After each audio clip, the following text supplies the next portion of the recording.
Hello and welcome to Module 6. Today we will talk about power, hegemony, and revolution in international relations. In Module 6, we're going to be covering a wide array of things. We'll start with the question of hegemony and discuss what hegemonic order means in international relations. Then we're going to talk about the switch that happens in intellectual thought between modernity and postmodernity. And then we will think and talk about concepts of power, discourse, and deconstruction. Then we will go into discussing revolution and in particular look at the question of gender revolution and how it affected global politics. The word hegemony derives from the Greek word hegemonia, that refers to leadership and rule. It refers to the political, economic, or military predominance or control of one state over others. It can also refer to a state's dominance or control over a structure, or discursive elements within a structure. The Italian Marxist philosopher Antonio Gramsci developed a theory of cultural domination and analysis of economic class to include social class, hence the philosophical and sociological theory of cultural hegemony, analyze the social norms that establish the social structures, social and economic classes, with which the ruling class establish and exert cultural influence to impose their worldview. Now, the particularly important thing here to remember is hegemony in international relations, for the most part, refers to a state's dominance or control over a structure, and in particular, the structure here being global politics. So when we speak of hegemonic order, what we're talking about is a sort of a world system or a world order where a single superpower has power over the whole system. We can also talk about the hegemonic power of a particular discourse, like democracy or human rights or capitalism. When we speak of hegemonic orders in international relations, one such order is capitalism. Capitalism represents a hegemonic order because other systems of managing the economic relations between individuals or states has been relegated to irrelevancy. Today, we no longer talk about alternatives to capitalism, rather we talk about ways in which to improve capitalism. And this is the case with the way in which political elite and policymakers and how they do not consider alternatives to capitalism as viable alternatives. That in essence, what they see is that we have to work with capitalism.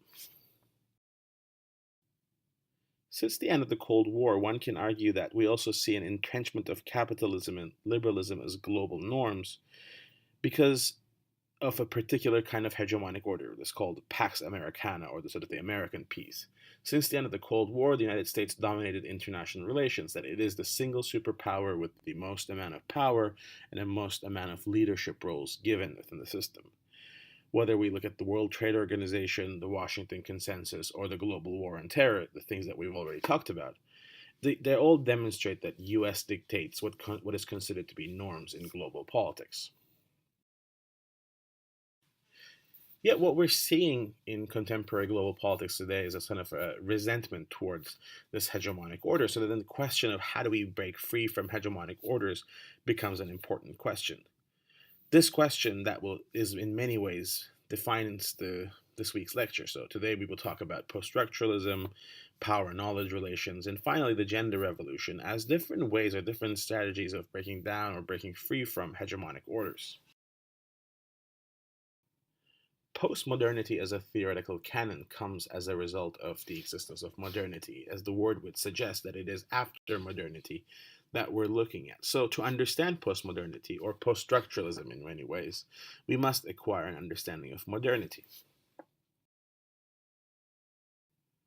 While the question of modernity is a very large question that occupies a great space in the field of political theory, we can start by sort of perhaps boiling it down to two simultaneous or related processes that happen in Europe. First is the question of enlightenment and the separation of, in a way, the church and the state, the secularization movement. And second is the emergence of modern science and the prevalence of scientific reason over religious doctrine. So, building on the Reformation movement and the outcome of that movement that established the principles of secularism and the separation of church and state, modern scholars came to believe that ordinary, everyday life has intrinsic value that is outside of its purpose to achieve redemption in afterlife.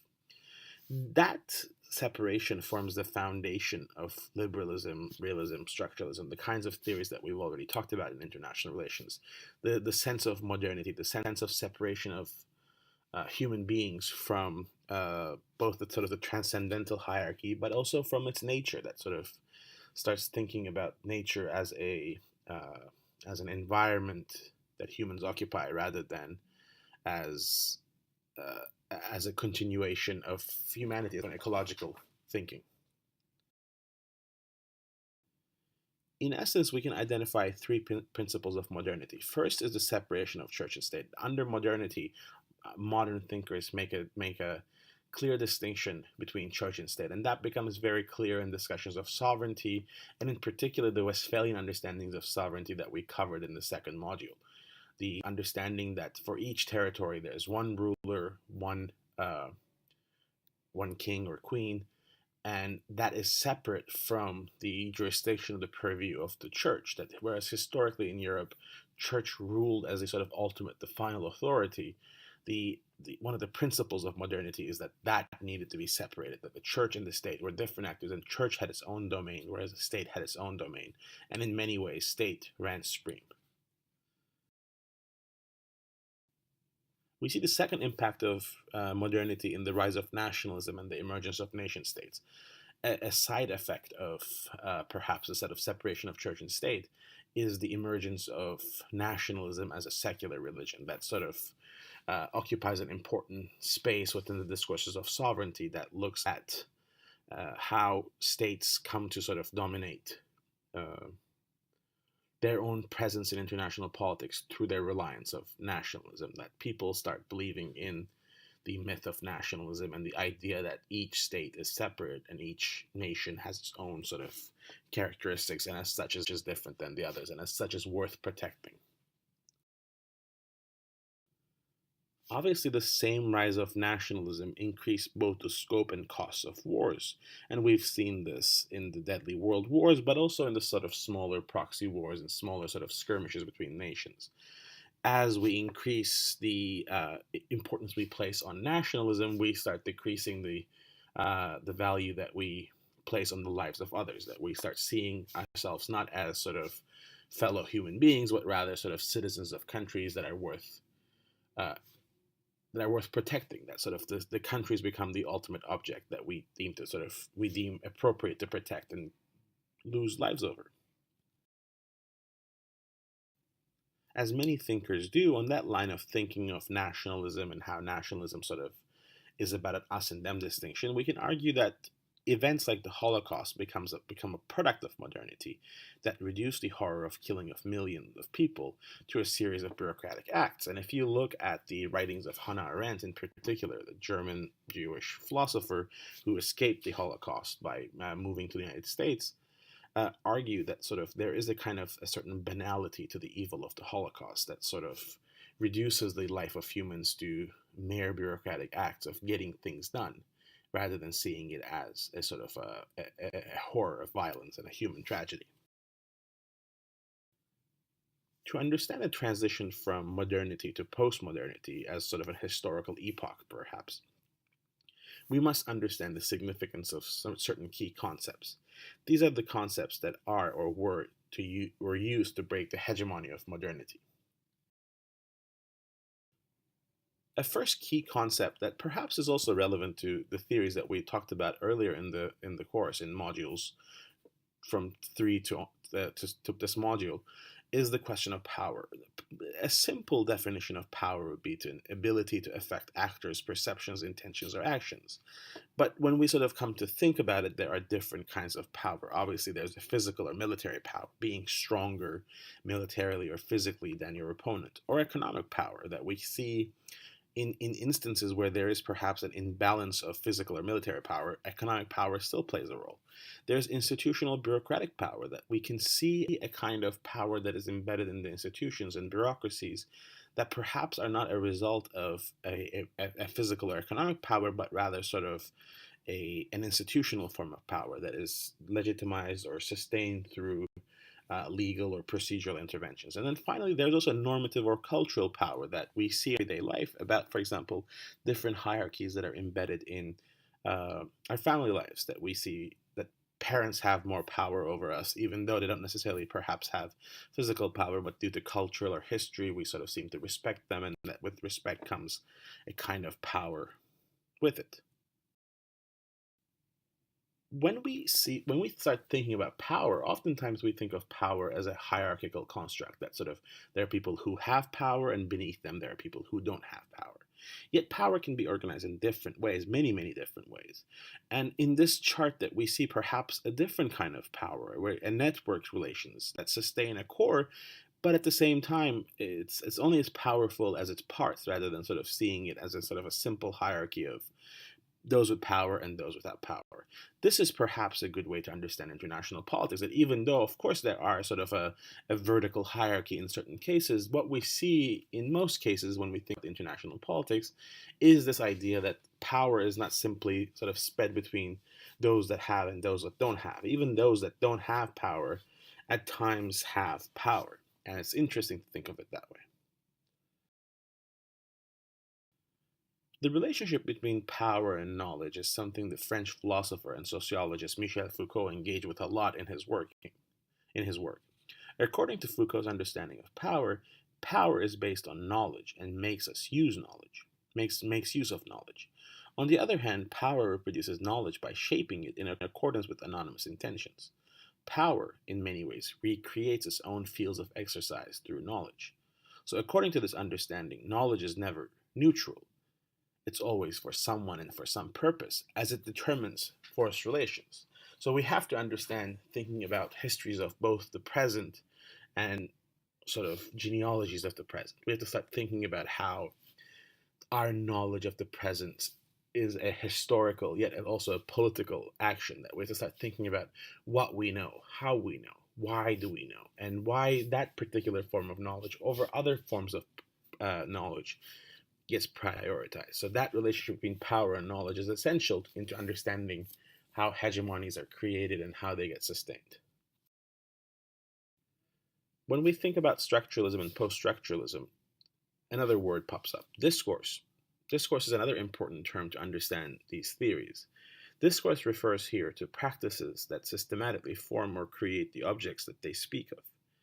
Obviously, according to discourse, nothing exists outside of language, that we define, we give meaning to everything through language.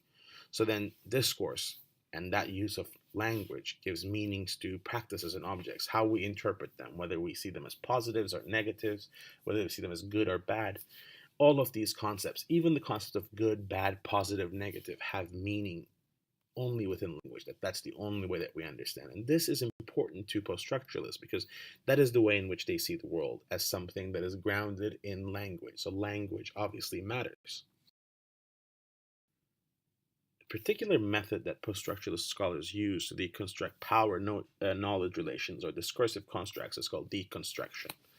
It refers to taking apart the presumed meaning of images, stories, narratives, ideas, ideologies, or arguments to show the inner workings.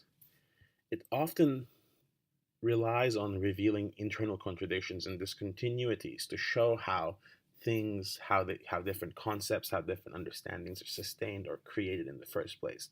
And a key term here to understand in this process of deconstruction is problematization. It takes easy concepts, things that we take for granted, and problematizes or sort of challenges their existence to sort of show how the conditions of possibility for their existence is created. This is a really interesting picture that I like showing to my classes, because it does show how something as complex as a Formula One racing car, which is the pinnacle of perhaps automotive technology, is sustained through thousands of little pieces of parts. So then this picture does capture some of the potential of deconstruction, that we can look at the car, the racing car, as a singular object, or we can think of it as the pinnacle of automotive technology and racing. But to understand how the car has come to be, we must break it apart, deconstruct it, to see all the bolts and nuts that sustain its performance, to understand how the conditions of possibility for that racing car to exist occurs. These days, there's a lot of talk of postmodernism. It's sort of seen as perhaps as a negative thing, or a concept that doesn't offer solutions and makes things more complicated. But let's take a moment to understand what postmodernism or poststructuralism is. First of all, it is an ism. It is a particular uh, research agenda, it's a particular research project. But it has something interesting about it, that it is grounded in post structuralist theories of linguistics that focus on the question of meanings of things. Its core purpose in the field of international relations is to challenge, subvert in many ways, many of the core assumptions of our discipline. Questions even of the fact that a discipline of international relations exists, the questions of order, anarchy, peace, war. What do they mean? What do they look like? What are their purpose?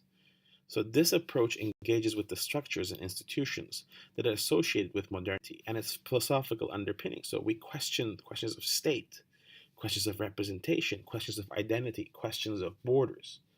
Why are they there? What makes them natural? How do we sustain the myth? Why do we not question them?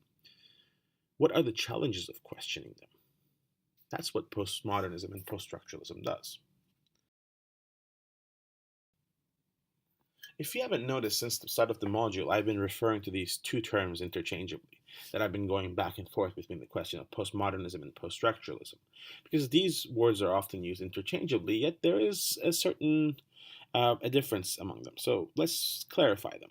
Postmodernism focuses on the question of modernity, its origins, institutions, cultures, and techniques, etc., among other things. Poststructuralism is concerned with how social meaning is constructed and contested through language. That how can we move beyond the sort of agency structure debate by looking at the way in which things or meanings are constructed and contested within the question of language. Postmodernism, just like critical theory, addressed an opening or a possibility of politics beyond established borders of modern systems. So, this particularly became clear in the use of postmodernism or poststructuralism in student movements in the 60s, debates over the gay rights, uh, evolution and the emergence of feminisms, green movements, and post colonialism, among other kinds of movements that tried to challenge, unsettle, and problematize the status quo to create new openings and opportunities for different kinds of approaches to emerge in international politics, but also in domestic politics. Postmodern theorists often refute meta theories, so theories like realism, liberalism, Marxism, that try to sort of provide an all encompassing explanation for social phenomena. So rather than sort of explaining why war happens or why cooperation happens or what capitalism does to human condition, postmodern theorists try to sort of deconstruct commonly believed notions and theories to understand, to see how their inner workings work.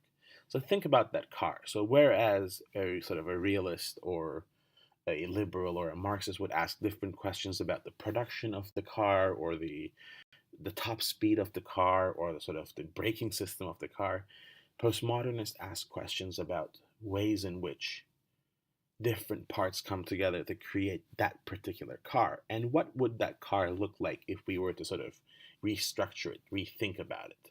What would a three-wheel car look like? What would a car with particular horsepower would look like, etc.? And a main criticism of post structuralism and postmodern thinking is that they don't provide alternatives. Their job, in many ways, from the perspective of their theorists, and with the revealing of the inner inconsistencies and inner problems. Rather than sort of then moving forward and creating a new sort of system, they want to show perhaps the sort of the fact that the king is naked, rather than sort of giving the king alternative clothes. So that's the particular approach that they're famous for. So unlike liberals or critical theorists or realists or Marxists, they do not believe, postmodern scholars do not believe in concrete foundations or ultimate goals or grand projects. So they don't present liberal peace or emancipation or discussions of why war happens or why peace exists. They're just not interested in that. Rather, they're interested in different sources and technologies of subjection, how uh, how the present comes to be. That's what they're interested in. Another important thing to understand about postmodern scholarship is that for them, there is no absolute rights or wrongs or absolute moral or immoral standing points. Rather, for them there are endless number of constructs and reconstructs. It's sort of they're different. There's infinite number of possibilities and opportunities. Yet there's a particular kind of ethos that defines postmodernism, a particular kind of approach to the world, and that's the ethos of pluralization or acknowledgement of the possibility of endless number of pluralities that coexist simultaneously. So rather than sort of saying this is right or this is wrong, they're comfortable with different approaches and different understandings. So having explained what postmodernism is in general in sort of perhaps broader social sciences, let's take a moment to think about or explain what postmodernism is in international relations. Postmodern international relations investigates discourses and practices of world politics as we understand it. It maps the ways in which political spaces are constructed, what makes a certain jurisdiction, like the international jurisdiction, anarchical. What is anarchy? They question that. They unpack identities in political constructs, like the state or different kinds of nationalism. They celebrate difference by incorporating different approaches, like post colonial or post gender or uh, post anthropocentric approaches, post climate change approaches to international relations. They encourage proliferation of approaches. They're usually adventurous. They don't necessarily bound themselves with questions of positivist methodology, for example. And they highlight seemingly insignificant issues of international politics as central places of international politics. And we'll talk about that in a second when we're discussing the gender revolution. Like all theories we've covered so far, post-structuralism and postmodernism has its own assumptions. To them, human nature is not immutable. It is open. It is a product of practices of subordination and resistance. It is a product of their environment. Human values, beliefs, and actions vary according to social and cultural and historical context. That there is no single theory that can help us make sense of the world or prescribe a blueprint for emancipation. That they argue that meaning is not material or is a product of power, but rather a product of discourse, of language. And that they believe that there are no absolute facts about the world. We have interpretations and interpretations of interpretations, that facts are constructed. They don't exist in reality out there. Based on that, post-structuralist international relations have certain common themes that are structured around questions of norms and what constitutes of normal, abnormal behavior of states. How do we construct the understanding of normal? Subalterns in relation to perhaps core identities, questions of legitimacy, questions of the role of language, symbols, practices, even colors or sounds in international relations, and the relationship between identities, borders, and orders. Let us take a moment to think about this core question that perhaps most post structuralist international relations scholars ask themselves. What are the conditions of possibility that make the state appear like an entity that is cohesive and purposive? That is state really cohesive and purposive? That can we, when we talked about a little bit in module 2, but what is it that brings British Columbians and Nova Scotians together to all say that they're Canadians? How do we create that narrative? What are the ways in which, what are the practices of education, of nation building, of history, of pushing a common history, ignoring certain aspects of history, focusing on other aspects of history that create that understanding that we are all Canadians? That's an important question, and an important question perhaps for post structuralists, because they try to understand what makes us accept that this is normal. Why do we ignore other forms? Why do we not, other forms of government or other forms of polities, and just focus singular or sort of perhaps a singularized understandings of what it considers to what we consider to be a nation state? Another question that post structuralists would be interested in is the question of legitimacy.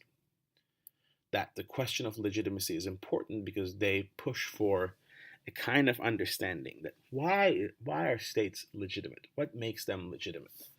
Why are there Why can't we sort of make the case for municipal states, local states, villages as states? Why have we sort of, or global scale, or global states? Why have we focused on the nation state, a particular kind of construct?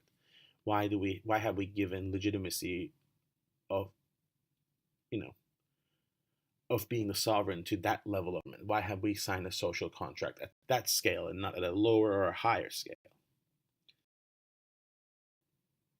Another provocation would be the question of uh, what is the role of social contract in thinking about our understanding of international relations, the state, and anarchy?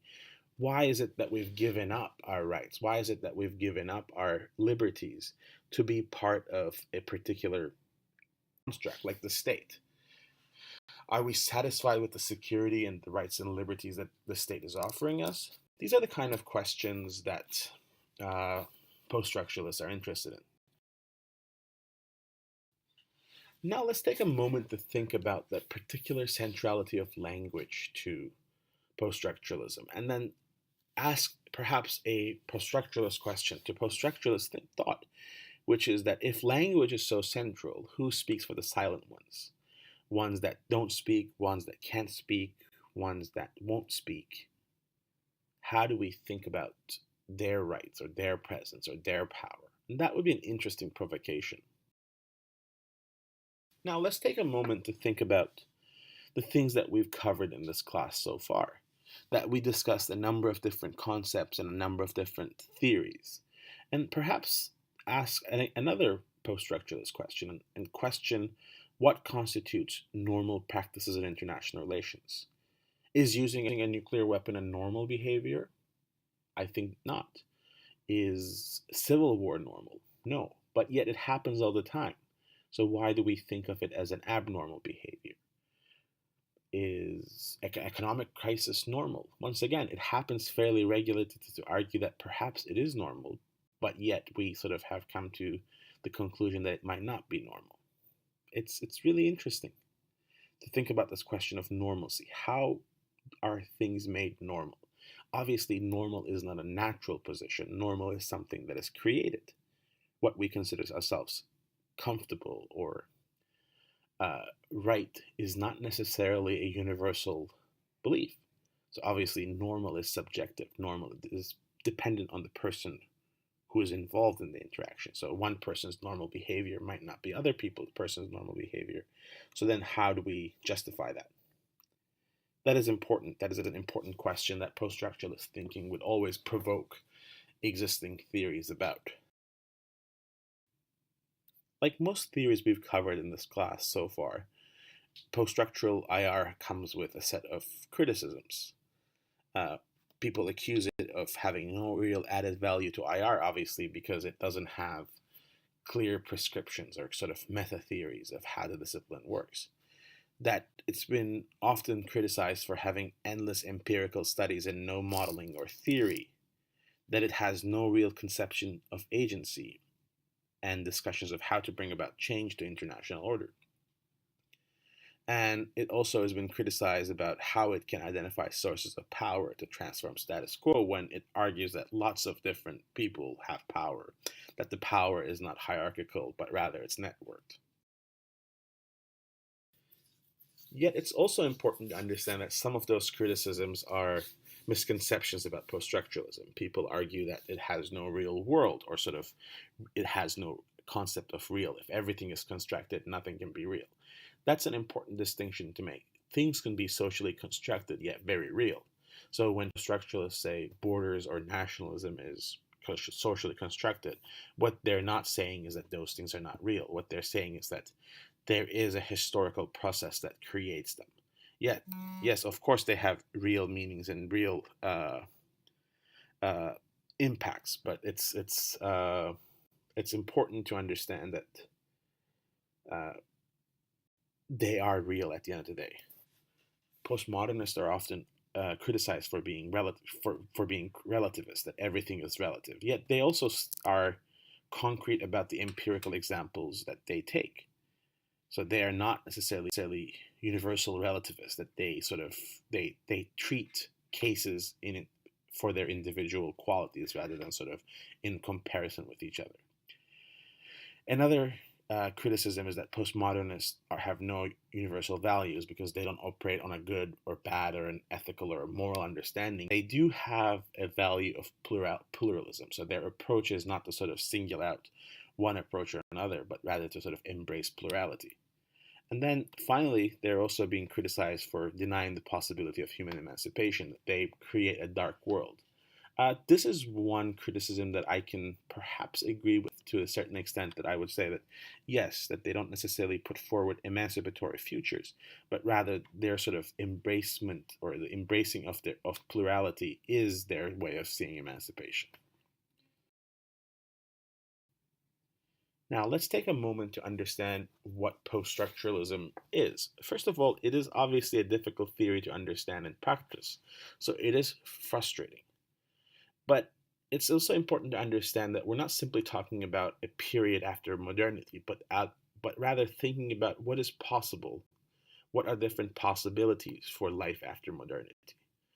And oftentimes it's difficult to be political in the sort of perhaps structural sense of the word and postmodern simultaneously. But it is a very valuable approach to thinking about existing theories and thinking about their limitations or their sort of conditions of possibility. And it is an inquiry into multiple power knowledge relations. So it's this constant thinking and rethinking of the subject object positions. Finally, post-structuralism is famous for uncovering hidden assumptions of different theories. So it's famous for engaging in many ways about the ontology of existing theories, and it's obviously uncertain about making strong claims. So it's not a certain theory like realism or Marxism or liberalism. It is a timid theory. It is about uncovering more than explaining or arguing. It's an interesting approach to thinking. Obviously, post-structuralism represents a revolution in thinking. It's a revolution against modernity. It's a revolution against absolutism, Newtonian absolutism of modernity. It's a sort of it's a move away from that.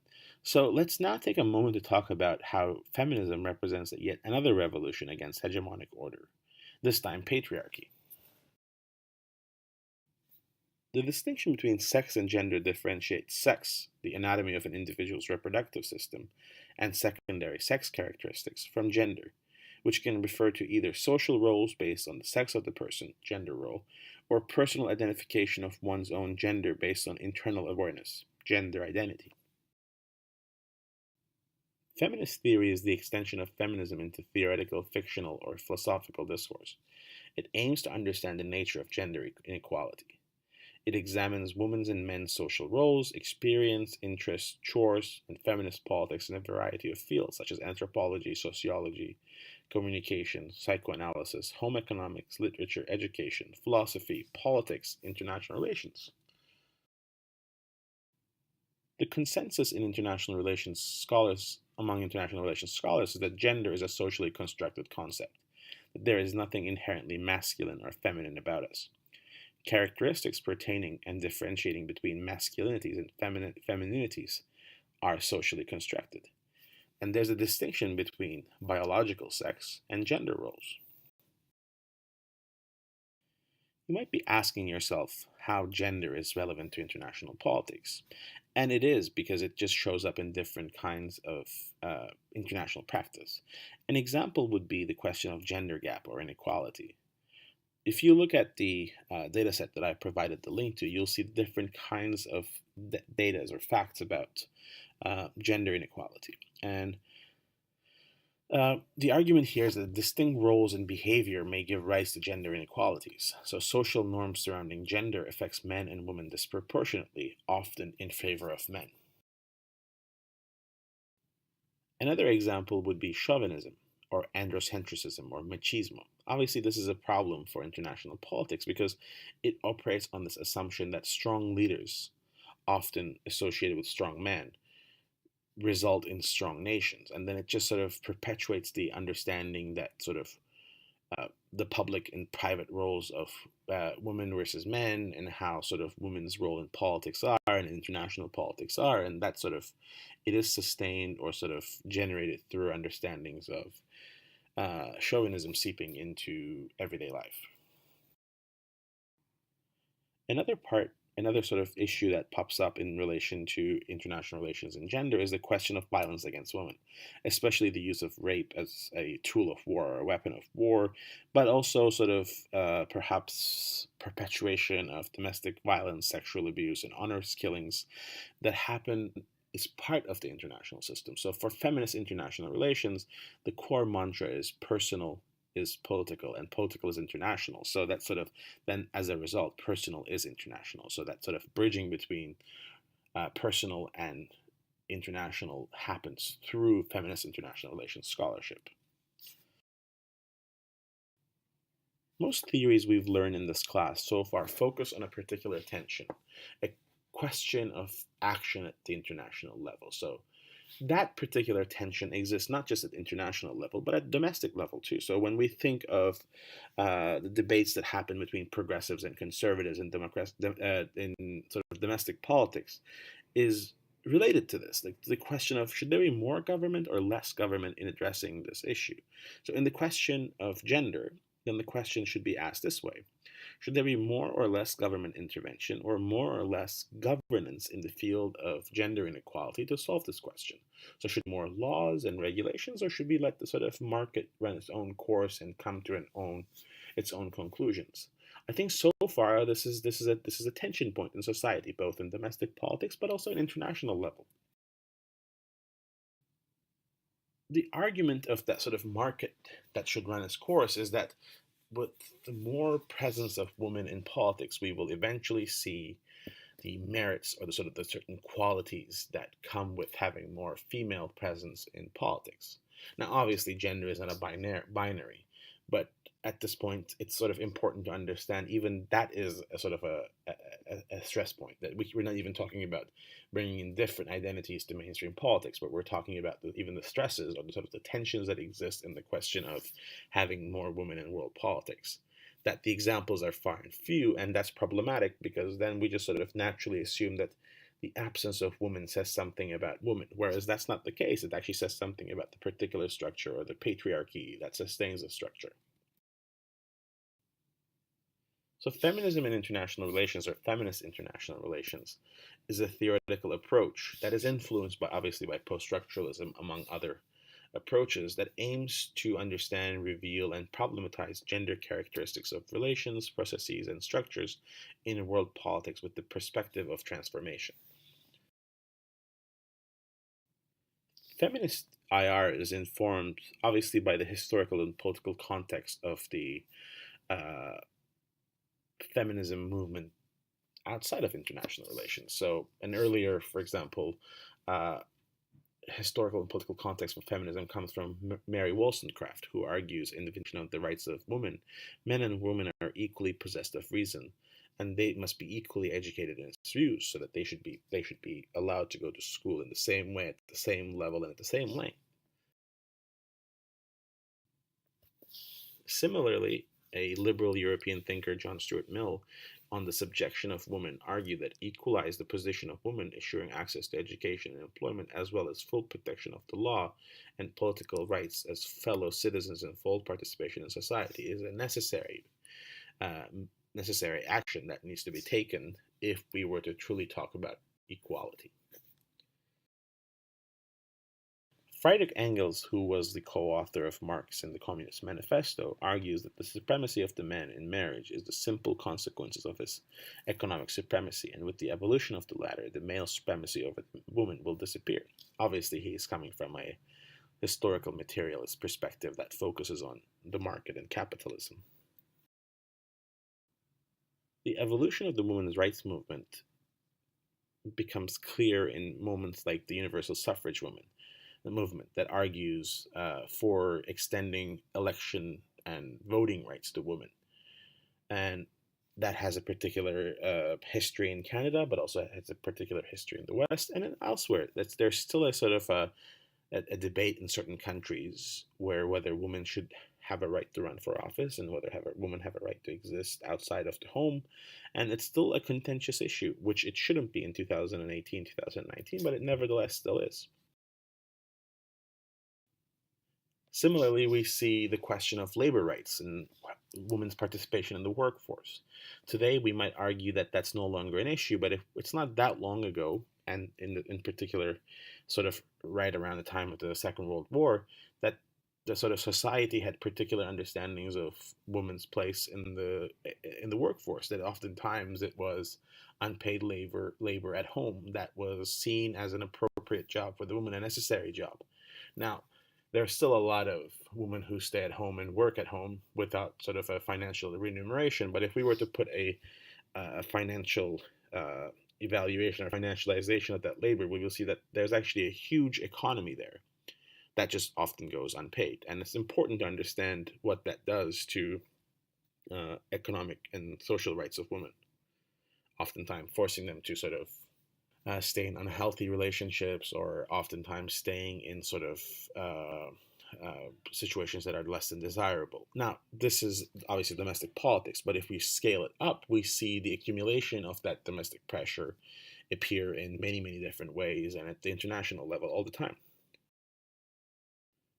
Today, we can't speak of a single feminist approach. There has been the first wave, the second wave, the third wave feminisms, and today, rather than speaking of a single feminist movement, we speak of feminisms that take into account questions of race, gender, intersectionality of these issues, income, education, different kinds of variables that impact a person's standing in life and their sort of prospects and future prospects, obviously. So feminist movements today, or modern feminisms today, is a big coalition rather than a single approach.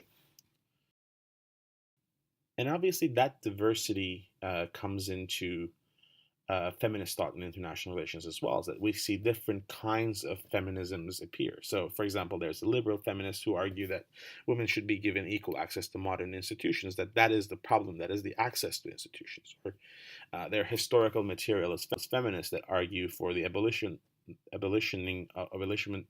of capitalism, and that would bring forward emancipation for women. Standpoint feminists argue that women's experiences of nurturing and caring shape feminine experience and lead to distinctive viewpoints about the world. And the more women we have in the sort of politics, institutional politics as we know it, or sort of informal politics as we know it, there'll be more feminist approaches sort of coming into sort of the discussion. And then there's the post-structural feminists who argue that there is no singular authentic woman's experience or standpoint from which to construct an understanding of the social and the political world, and as such we should be open to plurality of perspectives. Now, while there are differences among different feminist approaches, there's also common principles among the feminist approaches. So feminist approaches in IR use gender as the main category of analysis. Gender here is particularly important as the primary way to signify relationships of power, not only in the home, but also in the world of foreign policy and international relations. That many contemporary IR feminists are dedicated to the emancipatory goal of achieving equality for women via the elimination of unequal gender relations. Yet the idea of gender hierarchy still exists. If you look at the words that we sort of see, these are some of the words that we sort of think of as a society today when we think of the words of masculinity and femininity. Not men and women, but rather sort of the questions of what is masculine and what is feminine. And this is where sort of perhaps the post-structuralist approaches are useful because it allows us to sort of problematize these understandings of masculine and feminine. If we were to look at what the feminist revisions or the feminist revolution in world politics look like, what we see is that they force us to understand the gendered relations and processes that sustain everyday politics. They broaden the political arena beyond the parliaments and beyond the discourses and activities of the dominant political elites. That they argue that differences can coexist equally and simultaneously. And they provide us a way to listen to those who are presented as quote unquote the others of the mainstream identities.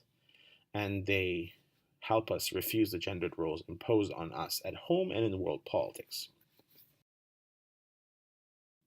If we were to provide a snapshot of what the basic assumptions of feminism in international politics is or are, we'll see that the ontological assumptions of the approach is that there are gendered identities, relations, and processes and structures that inform international relations.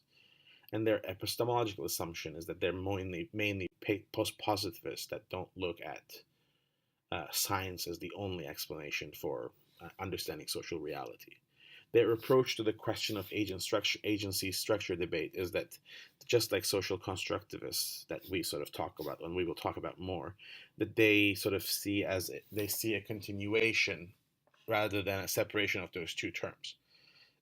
They refuse the inside-outside private-public distinctions, and they feel that gender differences can be transcended and peace and security is not possible in a patriarchal world politics, that the insecurities that we see both at home and in international arena stem from the same source of patriarchy.